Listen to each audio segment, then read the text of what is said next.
नमस्कार, मैं मोहम्मद आसिफ और आप देख रहे हैं SPN 9 न्यूज।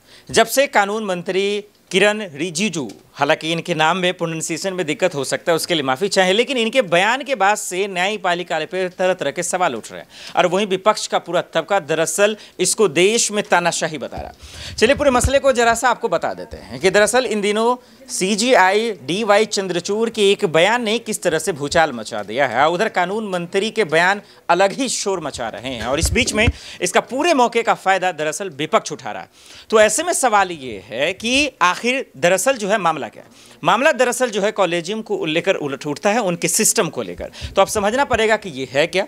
दूसरा ये कि कानून मंत्री ने ऐसा कहा क्या कि भाई जिसकी वजह से ये तमाम तमाशे मचने शुरू हो गए। और तीसरा जो सबसे अहम मुद्दा है कि आम शिवसेना तो अब रही नहीं, लेकिन शिवसेना के सांसद जो उद्धव ठाकरे के गुट से आते हैं, संजय राउत ने बड़ा बयान दिया। उन्होंने कहा कि दरअसल कानून मंत्री सुप्रीम कोर्ट को धमकी दे रहे हैं। वो बता रहे हैं कि देश में तानाशाही आ गई। इन्हीं तमाम मसलों को बारीकी से समझना अब बहुत जरूरी है, क्योंकि ये मुद्दा बहुत सेंसिटिव है, क्योंकि सुप्रीम कोर्ट और कानून मंत्री का मामला है। राकेश सर मेरे साथ जुड़े हुए हैं। राकेश सर, आपका बहुत बहुत स्वागत है। सियासी सवालों का सिलसिला हम शुरू करें इससे पहले मैं चाहता हूं कि ये जो कॉलेजियम जैसे शब्द है, सिस्टम है, इसको कैसे देखा जाना चाहिए, क्योंकि जो मसले का जड़ है यहीं से शुरुआत हो रही है। ये है क्या और क्यों इस पर इतना सियासत इन दिनों मच रही है? देखिए, जो कॉलेजियम सिस्टम है इस पे विवाद अगर आप NDA 1 की सरकार देखेंगे जो 2014 के बाद आई, और जब जेटली साहब फाइनेंस मिनिस्टर थे और जेटली साहब NJSC के बोर्ड ऑफ डायरेक्टर में भी थे, और जो लॉ कमीशन की रिपोर्ट थी, 20वीं लॉ कमीशन की रिपोर्ट, उसने भी NJSC को लेकर भारत सरकार को ये लिखा था, शपथ पत्र लिखा था कि NJSC भारत में लागू होना चाहिए। तो जो NDA की सरकार आई वो नेशनल जुडिशियल अपॉइंटमेंट कमीशन चाहती है और चाहती रही है। पहले भी मसौदा उसका रहा, लेकिन सुप्रीम कोर्ट ने उसको नल एंड वॉइड कर दिया। वापस से अब किरण रिजिजू लॉ मिनिस्टर बने, उस समय रविशंकर प्रसाद थे। तो किरण रिजिजू भी उस NDA 2 में यह सरकार की एक मंशा है कि NJSC किसी तरह से लागू हो, और सरकार का ये कहना है कि अपॉइंटमेंट्स के ऊपर, जो भी अपॉइंटमेंट हो रही है उसके ऊपर कहीं ना कहीं एक जो सरकार का पक्ष है, केंद्र जो तर्क दे रहा है कि एक नियमितता होनी चाहिए और चीज़ों पे सरकार देख रेख होनी चाहिए कि जो सरकार है वो जनता से चुन के आ रही है, तो उसकी रिस्पॉन्सिबिलिटी ज़्यादा है, उसकी जवाबदेही जनता के प्रति ज़्यादा है। तो NJSC का ये विवाद है जो पुराना चलता आ रहा है। किरण रिजिजू के जो हाल के बयान है और उसके बाद CGI चंद्रचूड़ के बयान है, अगर उनको देखेंगे तो यही है कि एक केंद्र चाह रही है कि जो न्यायपालिका है वो एक संयम बरते, न्यायिक संयम बरते, और न्यायपालिका ये चाह रही है कि केंद्र न्यायपालिका के मसलों में ज़्यादा हस्तक्षेप ना करे। तो यही पूरा गतिरोध बना हुआ है न्यायपालिका और इस समय विधायिका के बीच में।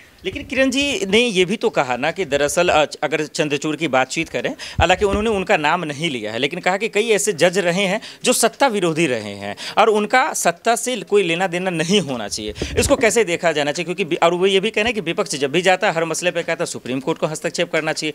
तो क्या किरण रिजिजू का ये बयान सही है, क्योंकि मसले का जड़ यहीं से आया है? देखिए, जो कानून मंत्री का अपना बयान है कि कई सारे जज सत्ता विरोधी रहे हैं, ये सीधा सीधा एक न्यायपालिका और उसकी स्वतंत्रता, उसकी गरिमा और उसकी निष्ठा के ऊपर सीधा सवाल ये समझ में लगता है। कि देखिए, जस्टिस जो है वो एक न्यायमूर्ति है। एक देखिए बहुत पुरानी कहावत है न्यायपालिका में कि जो स्टैचू ऑफ जस्टिस है, भले ही उसके आंखों पे पट्टी बंधी हुई है, लेकिन उसे दिखता सब है, सुनाई कुछ नहीं देता। न्यायपालिका जो स्टैचू ऑफ जस्टिस है उसको दिखता सब है, भले ही आंखों पे पट्टी है, लेकिन उसे सुनाई नहीं देता। यानी वो रिएक्ट लेट करता है जब उसकी गरिमा पे और उसके कर्तव्य पे निशान बनने शुरू होते हैं, या एक तरीके से कह लीजिए किसी तरह का गतिरोध उत्पन्न करने का की कोशिश की जाती है। जो अभी बयानबाजियों में दिख रहा है, ऐसा ही एक दौर अगर आप इतिहास में देखें, इसको इतिहास से भी जोड़ देते हैं, तो एक केस हुआ था 1973 में, ADM जबलपुर वर्सेस शिवकांत शुक्ला। बहुत फेमस केस था और ये इमरजेंसी से ठीक पहले हुआ था 1973 में। 76 में जब इमरजेंसी के दौरान इसका एक वर्डिक्ट आया, उस समय जस्टिस थे HR खन्ना, जिनकी बेंच ने सुनवाई की। हालांकि बहुत ये एक तरीके से लगा लीजिए कि एक इत्तेफाक है कि उनके जो भतीजे हैं संजीव खन्ना, वो आने वाले अगर सब सही चलता रहा तो वो भी चीफ जस्टिस बनेंगे इस देश के। तो ADM जबलपुर वर्सेस शिवकांत शुक्ला में ये हुआ कि HR खन्ना ने ये इंदिरा गांधी, उस समय इमरजेंसी लगी हुई थी 1976 में, इंदिरा गांधी ने के विपरीत जो इंदिरा गांधी की सोच थी कि अनुच्छेद 14, 21 और 22 इमरजेंसी के टाइम पे सस्पेंड रहें, उसके खिलाफ फैसला दे दिया। अब अगला जब दौर आया तो 76 के बाद जब इमरजेंसी हटी और नए चीफ जस्टिस बनने का मौका आया तो सीनियरिटी के वाइज से HR खन्ना अगले चीफ जस्टिस होते, लेकिन उनकी जगह उनसे 3 पद नीचे MH बेग को चीफ जस्टिस ऑफ इंडिया बना दिया गया। उसके बाद ही ये कॉलेजियम सिस्टम आया। देखिए उस समय जब सरकार, क्योंकि उससे पहले अगर नेहरू से लेकर 76 तक का दौर देखें तो नेहरू से लेकर 64 तक न्यायपालिका में बहुत स्वतंत्रता थी और सब कुछ बेहतर चल रहा था, सरकार का उतना हस्तक्षेप नहीं था।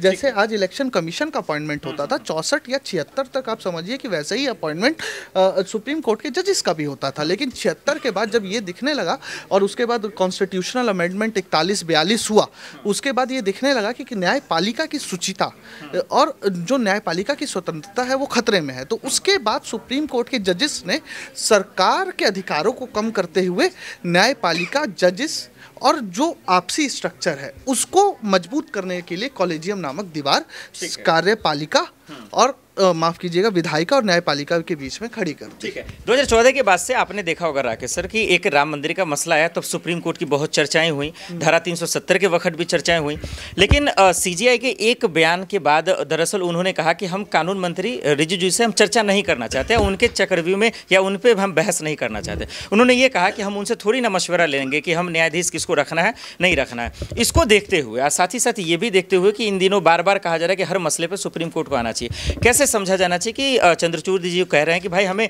कानून मंत्री से क्या लेना था ना, मुझसे बहस ही नहीं करना चाहते, क्या समझे इसको?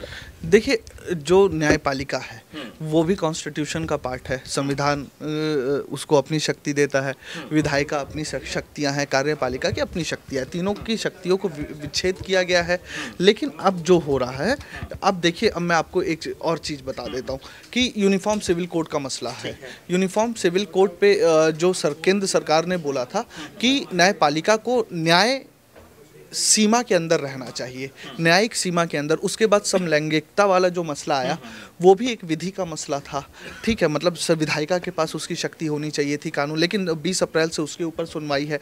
तो ये जो एक दूसरे की शक्तियों के ऊपर who is the more powerful वाली जो बात आ गई है विधायिका और न्यायपालिका के बीच में, ये सारी जंग उसी के लिए है और इस तरह की जंग किसी भी स्वस्थ लोकतंत्र के लिए बेहतर नहीं मानी जाएगी। ठीक है। अब इस पर जब सियासत होना शुरू हुआ तो संजय राउत जी बीच में आते हैं, वो कहते हैं कि दरअसल कानून मंत्री ने सुप्रीम कोर्ट के CGI को धमकी दी है। एक तो ये, और दूसरा उन्होंने कहा कि देश में तानाशाही बढ़ गई। दोनों का जवाब आप कैसे देते? देखिए देश में तानाशाही, आज के विपक्ष अपने हिसाब से कैसे तानाशाही को इलिब्रेट कर रहा है। हाँ, ये बात ठीक है कि बहुत से जो विदेशी संस्थान है, विदेशी ऑर्गेनाइजेशंस हैं, उन्होंने कई सारे सर्वेस दिए हैं जिसमें ये कहा गया है कि भारत में आंशिक लोकतंत्र है, स्वतंत्र लोकतंत्र नहीं है। उसके कई कारण हैं, उसके कई कारण जो संसद से भी निकल कर आते हैं, क्योंकि देखिए जब एक सर्वे होता है लोकतांत्रिक प्रक्रिया को लेकर कि कौन सा देश कितना लोकतंत्र में जीवित है या कितना लोकतंत्र बचा है, तो उसमें संसद के भीतर चलने वाली कार्यवाही,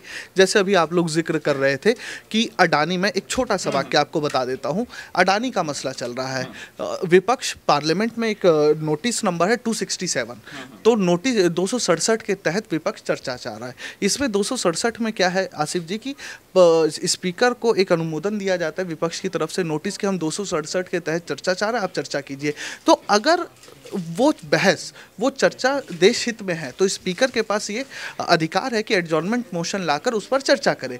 लेकिन ये बात ये बजट सत्र का दूसरा चरण, पहले चरण में भी चर्चा नहीं हुई, उससे पहले भी जब हमने शीतकालीन सत्र देखा, तो ये भी एक चीज़ है कि विपक्ष को आप कितना बोलने दे रहे हैं। तो एक तरीके से देखा जाए तो कहीं ना कहीं इस बात को हम मना नहीं कर सकते कि विपक्ष वो बात संसद में रख नहीं पा रहा है। एक बार को विपक्ष को सुनना चाहिए। मैं इस पे एक बात और बता दूं, जब अब पहला युद्ध हुआ था चीन के साथ, जवाहरलाल नेहरू उस समय के बहुत मजबूत प्रधानमंत्री थे। 62 का युद्ध हार गए, 63 में अटल बिहारी वाजपेयी उस समय जनसंघ से जीत के आए थे, और वो एकदम पीछे बैठा करते थे। मेरे को वो वाक्य याद है और नेहरू ने अपनी किताब में भी लिखा उस बात को।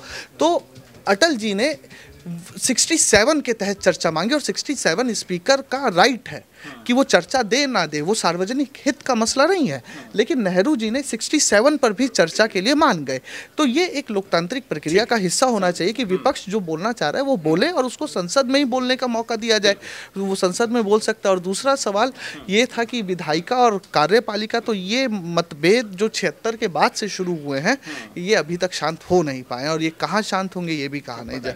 बहुत बहुत शुक्रिया। वाकई देखिए, ये जो तमाम सवाल थे उसका जवाब तो मिल गया, लेकिन इसके बावजूद सवाल यही रहेगा कि क्या वाकई में विपक्ष को अब, यानी कल सोमवार है, क्या मौका मिलेगा। साथ ही साथ ये बात जो संजय राउत ने कहा कि दरअसल कानून मंत्री सुप्रीम कोर्ट को धमकी दे रहे हैं, इस पर आपकी क्या राय हमें कमेंट कर जरूर बताइएगा। साथ ही साथ अब देखना पड़ेगा कि वाकई में मसले का हल आखिर कैसे निकलेगा, क्योंकि बहुत संवेदनशील ये मामला है और इस पर बहुत लोग सोच समझ कर बोलते भी हैं। इसलिए आप लोग भी देखिए जरूर और कमेंट कर जरूर बताइए कि आखिर इसका रास्ता कैसे निकलेगा। आज के लिए इतना ही, मुझे दीजिए इजाजत। आप देखते रहे SPN9 न्यूज़। नमस्कार।